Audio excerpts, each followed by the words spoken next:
Hey guys, welcome to Real Estate Happens. We're back this week. Haven't been on here for a while, but we're super excited. We have a great guest today. Today with us is Matt Peterson with a company called Mini Split Matt. And Matt has one of the best stories that I think I've heard about entrepreneurship in this country that I've ever heard. So I think it's really great. Matt, welcome to the show. Thanks, Ken. Thanks for having me. Well, look, so tell us a little bit about yourself, what you kind of do, and what your company is kind of about. Um, I started this company right as COVID hit. I saw the opportunity, and I felt like I had something great to bring to the community.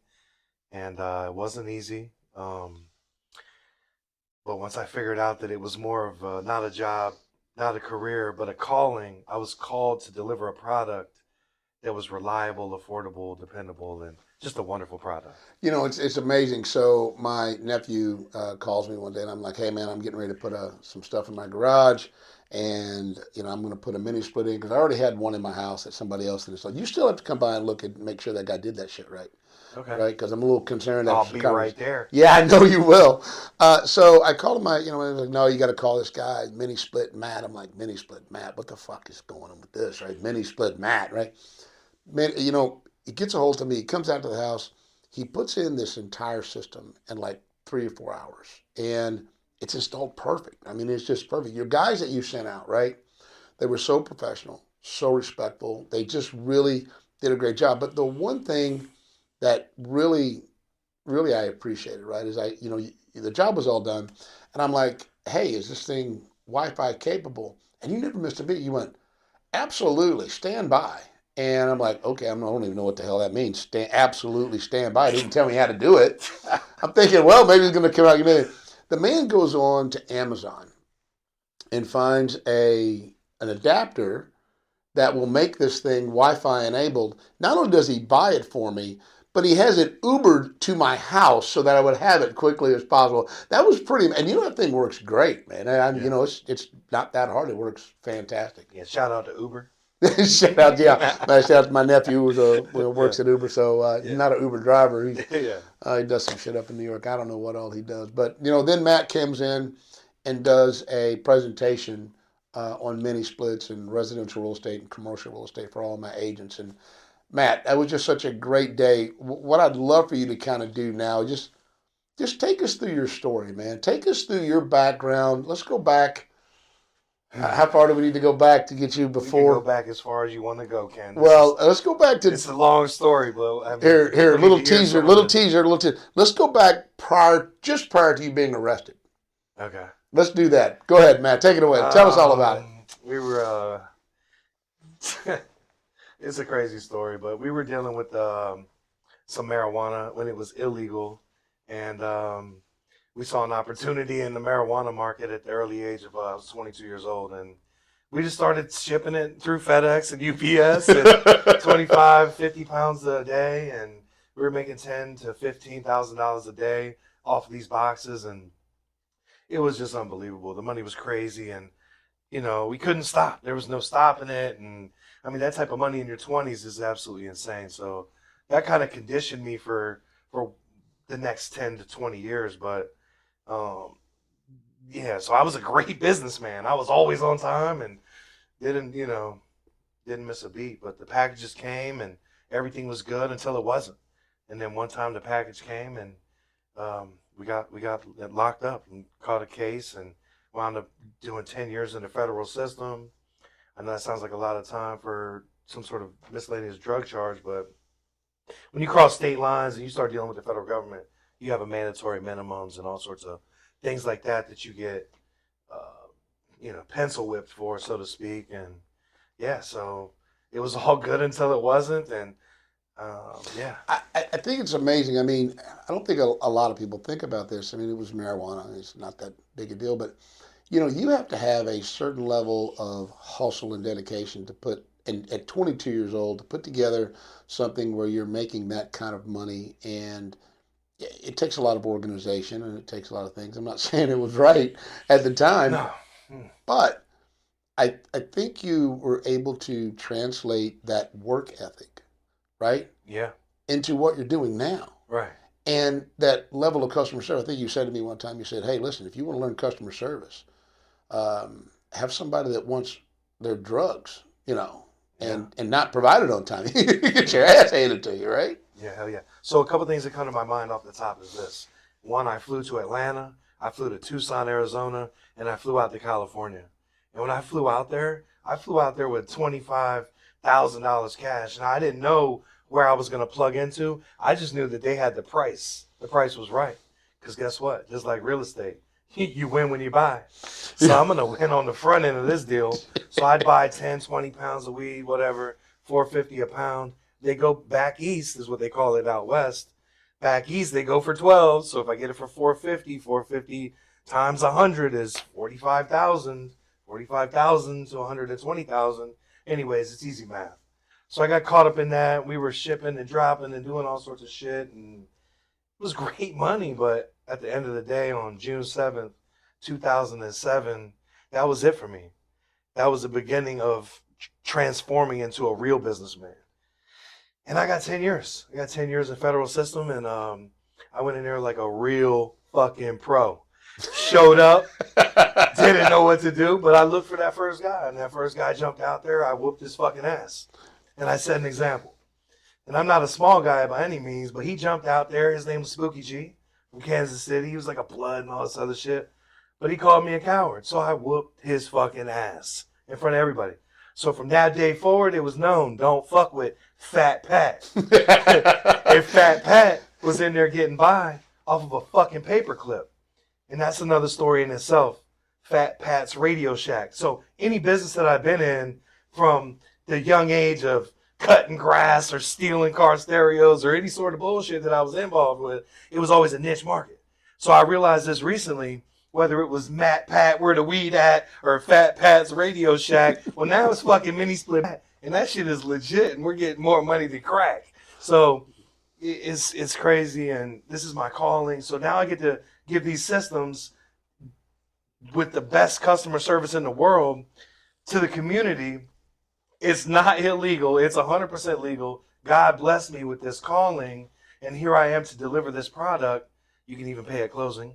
And yeah, just wonderful thing that I found with a wonderful product. And then people I get to bless, like Ken, that had a garage, beautiful house, fucking garage is off the hook. All he needed was a mini split to really enjoy his garage to the fullest. So just imagine how I feel coming from the dark depths of hell in federal fucking prison, Bloody Beaumont. If you look up Bloody Beaumont in Texas, I finished up my last 4 years there. It's called murder, mayhem, and all this stuff. So day in and day out, I had to figure out how I was going to survive in here. But remember, I had that paperclip, the smallest little paperclip ever. I was the radio guy, the headphone guy, all this stuff right here. If the jack went bad or the female jack went bad on their radios, because everybody had to have a radio to watch TV. It was entertaining. Some guys had cell phones because the cops brought them in because they were getting money too. Anyways, the whole system's fucking corrupt. Shout out to Bloody Beaumont in Beaumont, Texas. Is just a wild ride. But that is what really formed me and molded me into be the strongest, best businessman that I could ever be. And what happened was they are the scum of the earth, the fucking the dope fiendest people they ever could be, because there's drugs and alcohol and any sort of vice that you can imagine was in there. And my goal was to fix headphones the best that you could ever fix headphones and keep these guys' radios going, because that's what you had to have to watch TV. The TVs were on FM transmitters. So everybody had to have an FM radio with a set of headphones.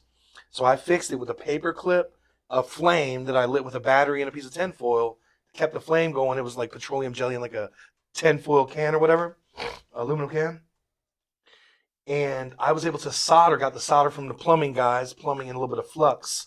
And I fixed the headphones with thread and hot glue from the factory in Unicor. Unicor was a factory where they sewed BDUs and fatigues and stuff for the military. That's just an absolute genius racket that they have slave labor wages for, paying these inmates 40 cents a bundle for 40 pairs of pockets and this and that. Anyways, putting pants together, fucking $5-10, and selling them to the military for hundreds of dollars. But That's what they do. Unicore does that. That's where we got the supplies. And I made a living for 9 years. There's some court stuff, whatever, 9 total years in the federal system, the Federal Bureau of Prisons. And I took care of myself the entire time. Well, I just think the story's amazing because we talked about all this stuff and all this stuff really sounds bad. But I mean, you really took that opportunity, those 9 years, to turn your life around, to really, come out and go, I'm going to do something different with my life. I'm not gonna be in this. And I don't really think you're doing anything that bad either. I just think you were a young man that saw opportunity in everything around you, Yeah. and just needed somebody to kind of show you the direction to go to really make that good. And I don't know where that came from, where that inspiration came from, but somewhere along that journey, you have turned into just a phenomenal businessman. So let's move forward to when you got out, and you got out just before COVID hit. And what kind of, I mean, obviously, where did you get the skills to be able to fix headphones with thread and aluminum foil and a paper clip? There was another guy in there. His name was Beaver, Robert Gabriel. He's from Minnesota. I met him in the Wisconsin first prison I went to. And in that factory, they had a cable manufacturing thing for the military. It's a cable plant. Well, he showed me how to fix the headphones and radios and stuff like that. That's amazing. At a desk in his cell with a flame. The cops are doing rounds, walking by COs, and they would just not care because it was cool and we were helping the community. So I just kept thinking, evolving of things. How am I going to help the community? So I would practice things. That was in the beginning. That was when I first landed in 2011. So I caught the case in 2007, 8, 9, 9, and 10. I landed in Wisconsin.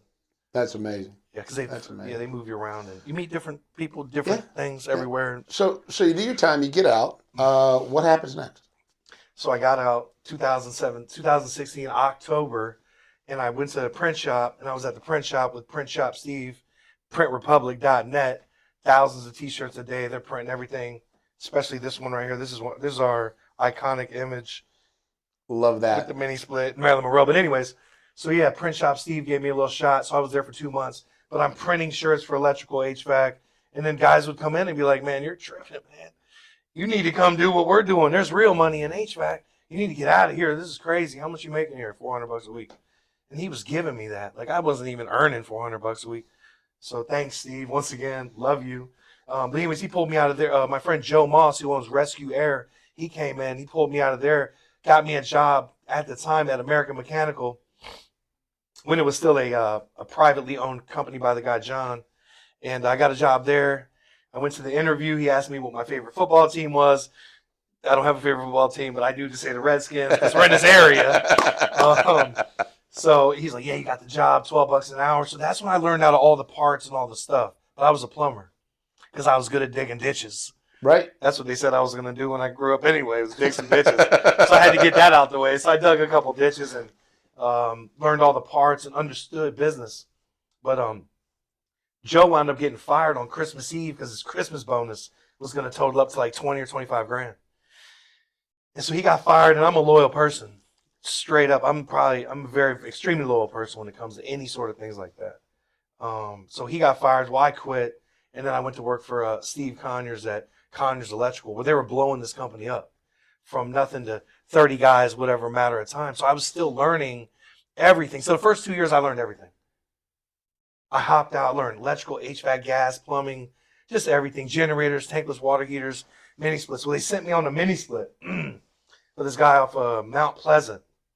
I'll never forget it. They gave me all the wrong parts to do it, and I understood why people hated mini splits. All the installers were like, "This is crazy. You had to put a water pump on it to send the water up." Hence the reason why Mini Split Matt does not install units that need water pumps, or nor do I install a mini split that has to pump water up. Every mini split needs to be gravity drained out and down. And that was one of the main reasons. So that was after 2 or 3 years of being out. Fast forward 2019, 2020. Well, it's game time. I see them, they're about to shut the world down. Well, I'm an opportunist that worked with the door locked sometimes for 3 weeks at a time. If something bad happened on the compound, gang fights, race riots, anything like that, the door shut. Guess what? Guess who's still fixing headphones on lockdown, sending fishing lines out underneath the door with a soap and a wrapper on a fucking string down the line? Yeah, Pablo, send that down there, Poppy. I'll get it back to you in a little while. Fixing the headphones on lockdown, sliding shit down the range under a door. So there's nothing I can't do. I have the mentality of a real manifesting positive thinker. I can do anything. You know, I have a saying that I talk to my agents about all the time, and I think it describes you perfectly. It basically says it's the Warriors Creed, and it says, "I don't know how I'm going to win. I just know I'm not going to lose." Precisely. Right? We're going to figure that out one way Yeah. or the other, right? Yeah. So let's move forward a little bit. Matt starts doing mini splits. You start doing some installations, and you start doing great customer service. You start taking over quite a bit of a market share, and you're doing it better service at a better price. And I'm not going to say cheap. I'm going to say better service at a better price because I really believe that's what it is. And you hired some guys help you with the installs. That you hired the right people because they're very professional when they show up. But let's move forward to where all of a sudden you become a little bit of an industry disruptor in the area. You want to talk about that? Yeah, sure. We can touch on that. So I started getting banned from buying materials from certain supply houses when there was a little bit of a supply shortage. So it was a little bit of friction going on there because I would go in and I would try to buy every single thing they had Mitsubishi. I would pay the guys at the desk, hey, when it comes in, I'll buy it all. But this is just normal strategy for any businessman. I want first dibs, first right of refusal. I love that. Let's go. Yes. So yeah, so I would just do things like this, and I had like 4 supply houses that loved me, but I had this one that didn't. So it made a little bit of friction. It caused a little bit of a disturbance, but we got through it. There was a supply chain shortage and all that stuff, but I was able to figure it all out and make it work. But there was a lot of people who didn't because they thought of it first, but they didn't execute. I'm an executor. I execute. I don't need a buddy to do anything. I go to the gym by myself. I started this business by myself. I went to federal prison by myself.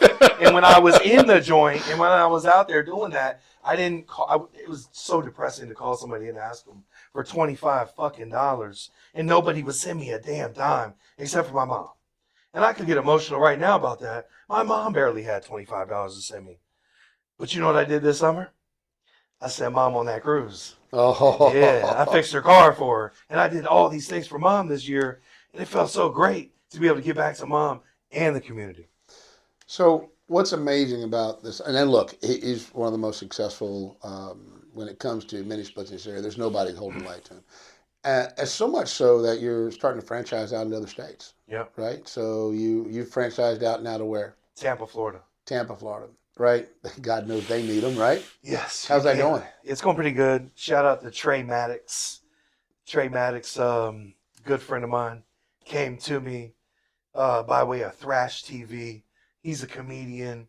We were doing some sort of crowd work in the streets, just playing around. And it didn't really take off. Thrash TV didn't really take off, but it was fun. And I always joke about it. Well, we didn't make a mill off of Thrash TV, but we're going to make a mill off of Thrash TV. So anyways, Trey came up. He was like, man, I'm interested in what you're doing. I was like, well, what do you got going on? He's like, man, fuck what I got going on. Let me get down with Mini Split Matt. Trey came up here from Tampa. He had only lived here for a couple months. Trained with Mini Split Matt. Used every technique, every sort of specialized tool that I have in two days. Went back down to Tampa, Florida. Had his business, all that structured, set up correctly. And I told him, I said, Trey, just advertise on Facebook and you'll do 2 or 3 a week. Well, Trey did 2 or 3 a week, and he has been doing 2 or 3 a week, and he can call Mini Split Matt for tech support. So he was like, hold on, man, I'm doing 2 or 3 a week, but I still got time. I'm going to start drawing up this paperwork. We're going to blow this out the water, because if I can do it, I feel like we can train somebody else to do it. So let's go. So, yeah, man, Trey is in the process right this second of drawing up the paperwork. And we meet with the attorneys this week, and we're about to open up, I don't know, 2 or 3 more locations. First, the business model will be for sale, and yeah, it's emotional. It's real emotional for me, but being able to draw up a plan that says, if you follow these instructions, You can win this much money if you work hard and you follow these instructions. And you also have somebody to call who's a specialist, and it's already proven. Look at the numbers: $3 million, $4 million since COVID. This is what Matt did. Are you ready to buy in? Yeah. So here's one of the main reasons why I wanted you on this show. There are so many real estate agents in this area, right? And it doesn't matter what industry you're talking about. It could be real estate, it could be anything else. But the point is that if you get up every day and you have a positive outlook and you work hard and you take on that mantra, I don't know how I'm going to win. I just know I'm not going to lose. And you get to work, you can have success and you can do anything you want to do and you can do anything how you want to do it. But it all starts with that positive mindset. So if there's anybody out there telling me that, man, life is so hard and that it's a problem, I'm going to just say, hey, you need to go talk to Mini Split Matt. The man spent 9 years in a federal penitentiary and was successful at taking care of what he needed to do there, and then changed his life, brought that back around, come out and started just an incredible business with a high level of service, who is now getting ready to franchise out into not just one, but three, four, probably at some point all across the country. You're a young man. How old are you now? I'm 41. 41 years, young man. I don't see much stopping you, right? I No. really don't. I don't think there's just much in your way. I mean, you had companies here that tried to block you from doing what you were doing here. You found a way around that. Hell, I think you bought an entire container of Mitsubishi mini splits when they come in, pissed everybody off because you bought the whole damn thing. Yeah, I try not to really tell them my strategies, but I'm an opportunist and I will go to the port and see what's going on. But the number one thing is health is wealth. Whether it's mental health, physical health, or whatever other health there are. If you get up in the morning and have a positive, get that coffee going, drink some water, and go straight to the gym. The guy who founded Nike, he puts his Nikes on and he puts his shoes on and he goes running. He goes out. And that's what he says to do. And that's what I did. I used the book, A Law of Attraction to Manifestation, positive affirmations. And that's how I did it. 2 years before release, I grabbed a book, Rhonda Byrne, The Secret. And I applied every single thing in that book. I asked for more money to give it away. Abundance of money, abundance of this, emotions, treating people. Love those who love you. Stop loving people who don't love you. You'll see what happens. Believe when somebody does the actions that says they don't love you, believe them. Right. Believe that. Yes. Right. Hey, listen. Today's podcast has been brought to you by Revolution Mortgage. Carrie Williams here has a local branch, and she's just killing it out there, taking care of people. So Revolution Mortgage, let's make that move. Matt, just love having you on the show. I love what you're doing in the community, and I just wanted to kind of bring your story forward. How can people, they want to get something done by you, Matt, how can they get a hold of you? Well, first you can go to our website, minisplitmatt.com, and you can sign up for an estimate there or a cleaning. And you can call our direct number, 757-752-4397, which actually today our call service begins. Because when you call, I want to answer, but I can't answer every single call. So the call service starts today. I've trained them through and through. Very nice call service based out of Texas. And they're going to answer the phone. Hi. They're going to log you in the system. Me and my assistant will be able to filter all the emails and immediate emails and texts. And then we will return the call. A technician will get back to you shortly. And if you're in Tampa, how do they get a hold of you if you're in Tampa? The same thing. Website, minisplitmatt.com. Choose the Tampa location or call the number for the Tampa location. Well, that's incredible. Matt, we're going to let everybody get back to their regularly scheduled programs. Thank you so much for being on here. Absolutely. Matt's got a pretty fast car. What car that you got? That's it. Yeah, you got a little Hellcat. I got a 2018 Dodge Challenger Hellcat wide body, which I thought it was going to be the last one they ever made. But anyways, it's not. How many horsepower? 1,000 horsepower. I told Matt, I said, man, I'm going to have to drive that car. He goes, all right, but we're going to have to start you off on 500 horses before opening thing up to 1,000. On traction control. Yeah, way on traction control. That's would be a really good idea. You're done with that car. It might not be in one piece anymore. I'm not riding with you either. The hell you aren't. Can you drive? Your ass will be in the passenger seat. Fuck that. Send us both back to jail. So, Matt, thank you again for being here, guys. Thank you for all of us here at Real Estate Happens. Really enjoy having your show. Look for a lot more content coming out here in the future. Have a great day. We'll see you soon. Thanks. Bye.